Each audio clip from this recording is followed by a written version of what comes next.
Hello there. What happens when you crash a Mazda 2 into a wheelie bin at 30 miles per hour? Well, you smash up the door mirror. Oops.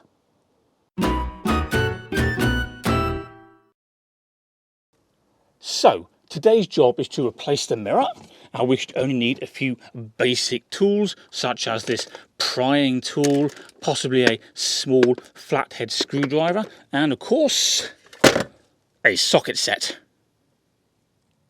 Now I think a sensible first step is to put some gaffer tape on the glass here, which is shattered, and we don't want that to shatter even more while we work and make a mess all over the ground. So we'll pop some gaffer tape over there like so. Well, that's better. Well, that should avoid any further mishaps. And while we're here, we'll also chop off these cable ties, which have been half holding the mirror on temporarily until today, when we can do a proper repair. I think my pinchers are getting blunt. There we go. Now, to remove the broken mirror, we have to first take off this plastic trim on the inside of the door, and for that we need the prying tool. But we are going to have to be careful here because there's a speaker there which suggests there's a wire there, and we don't want to damage any of those wires. Well, that came off easily, didn't it? Right. Yes. Okay. So behind this plastic trim we have two wires. This black one here powers the speaker, and we're going to leave that one well alone. In contrast, this white one powers the mirror, so that does need to be removed. And for that, we'll poke it with the flat-headed screwdriver and then give it a pull. Out it comes. That is horribly sticky down there. But what we'll also do while we're here, to avoid pulling on the black speaker wire, is just hold this piece of plastic trim in place with a bit of gaffer tape, which can sit just like that. There we go.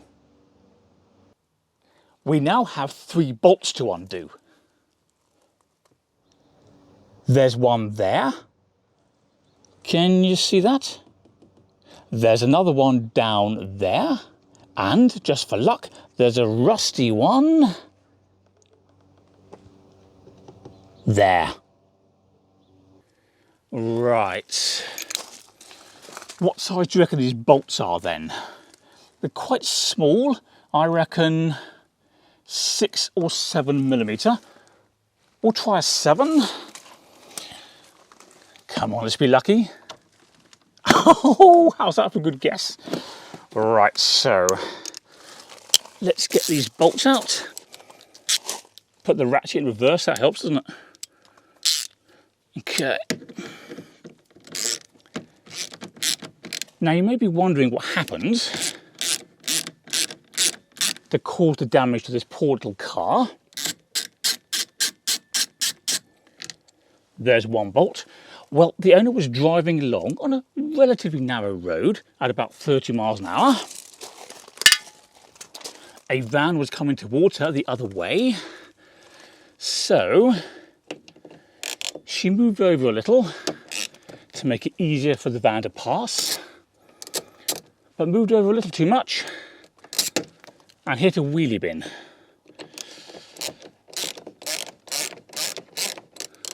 Anyway, she stopped, picked up the wheelie bin, and she temporarily replaced the broken mirror, which had fallen out, with a couple of cable ties, but she couldn't find the back of the mirror, so that's presumably smashed into a million pieces and lost forever. And this repair has been good enough to get her home and last a couple of days until now. Hang on a minute, take that off, and we can do a proper repair.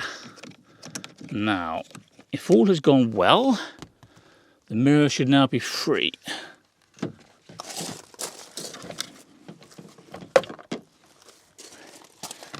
All has gone well.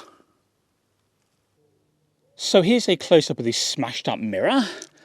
that's clearly seen better days. What a mess. However, I am pleased to note that where the mirror normally sits just here, this area isn't damaged, the metal isn't bent, for example.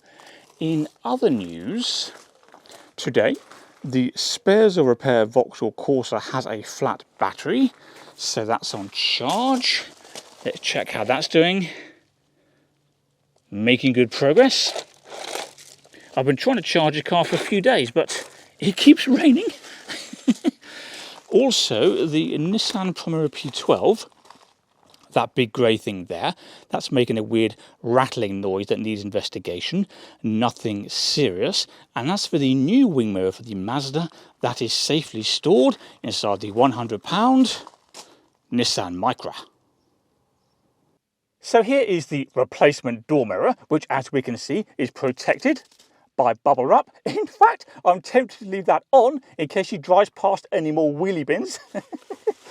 Now, this mirror comes from a scrap car, and as we can see, it's silver, whereas our car is grey. But these aren't exactly easy to come by. It was silver or nothing. The owner doesn't mind the colour difference. In fact, she reckons it adds a little bit of character, and I think that is a good way to look at it.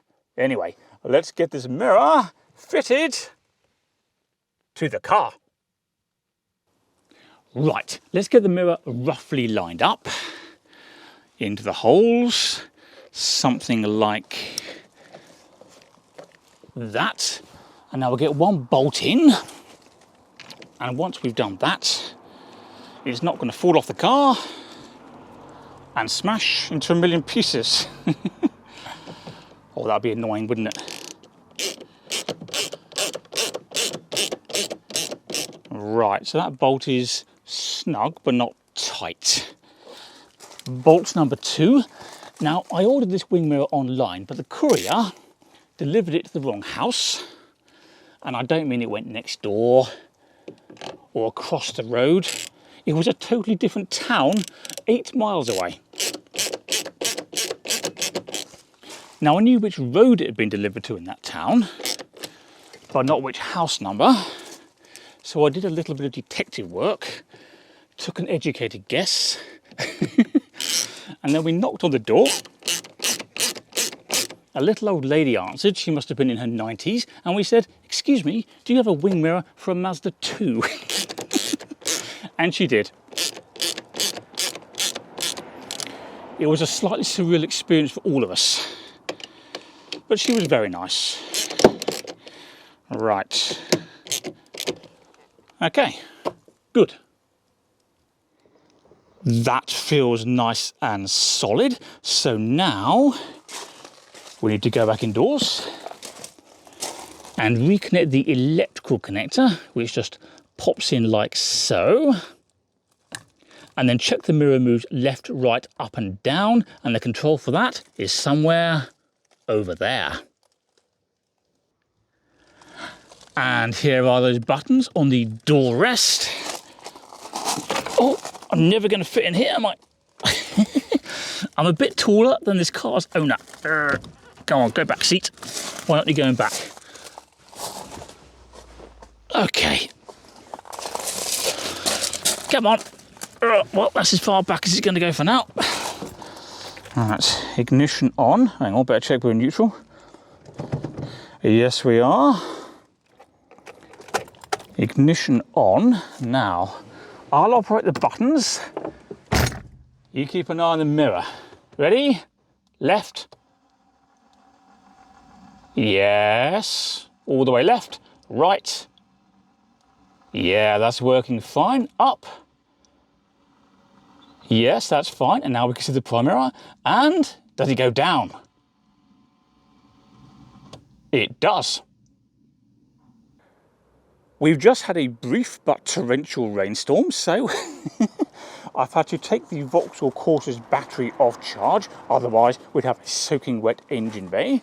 I've had to hide the tools in its boot, otherwise they would have floated away. I've had to close up all the cars and indeed protect the camera gear. So that was fun. Anyway, the rain's easing off now, so let's refit the interior trim. So let's dry this plastic trim out a little.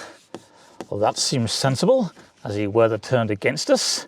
And now to replace it, we've got this locating pin there. That goes into this hole at the top. And we also have this larger plastic clip down there at the bottom, which goes into that hole there. See that? So let's line those up. Does that look about right to you? Doesn't feel right. Well, that's a bit better. And then give it a push. Okay. Actually, there's one more thing we should check. The mirrors in this car are heated, so we should check that the new one is heating up as it should. So for that, we will have to turn on the ignition. Where's the slot gone? There it is. And then turn on the rear window demister, which, unless I'm very much mistaken, should warm up that mirror. Yeah. That's fine. So that's another job done. And if you'd like to see more such things, you are of course welcome to subscribe to CarSpyTV. Also, don't forget to click like on this video. That helps the channel grow. And while you do that, I'm going to return this car to its owner. Bye-bye.